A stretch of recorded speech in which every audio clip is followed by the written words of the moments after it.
حشر کے دن ہمیں عذاب جہنم سے کیا چیز بچا سکتی ہے؟ حشر کے دن ہمیں عذاب جہنم سے کون سی چیز بچا سکتی ہے؟ حشر کے دن عذاب جہنم سے ہمیں بچانے والی چیز ہے ایمان اور عمل صالح۔ اللہ رب العالمین نے سورہ طٰہٰ کے اندر فرمایا ہے وَمَن يَعْمَلْ مِنَ الصَّالِحَاتِ وَهُوَ مُؤْمِنٌ فَلَا يَخَافُ ظُلْمًا وَلَا هَضْمًا، اور جو بندہ نیک کام کرتا ہے ساتھ ہی ساتھ وہ مومن بھی ہے تو اسے اس کا کوئی خطرہ نہیں کہ اس کے اوپر ضرورت سے زیادہ اس کے گناہوں سے زیادہ گناہوں کا بوجھ ڈال دیا جائے یا اس کے حق کو مار لیا جائے، نیکیاں زیادہ کی ہوں، نیک کام زیادہ کیے ہوں اور نیکی کم دی جائے۔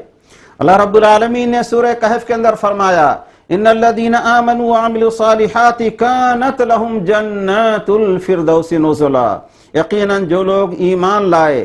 اور پھر انہوں نے نیک کام کیے، یہ یاد رہے ہمیشہ کہ عمل صالح کا فائدہ اسی وقت ہوگا جب انسان اللہ رب العالمین پر ایمان لائے اور اپنے عقیدے کی اصلاح کر لے۔ اللہ رب العالمین نے فرمایا ان الذین آمنوا وعملوا الصالحات کانت لہم جنات الفردوس نزلا، یقیناً جو لوگ ایمان لائے اور انہوں نے نیک کام کیے، جنت الفردوس میں ان کی مہمانی ہوگی۔ اللہ رب العالمین نے ایک دوسرے مقام پر فرمایا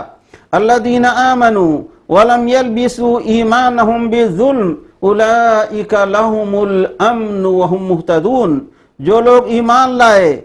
اور انہوں نے اپنے ایمان میں ظلم کی یعنی شرک کی ملاوٹ نہ کی، انہی کے لیے قیامت کے دن امن و امان ہے اور دنیا کے اندر وہ ہدایت کے راستے پر ہیں۔ تو عذاب جہنم سے بچنے کے لیے ضروری ہے کہ انسان اپنے عقیدے کی اصلاح کرے،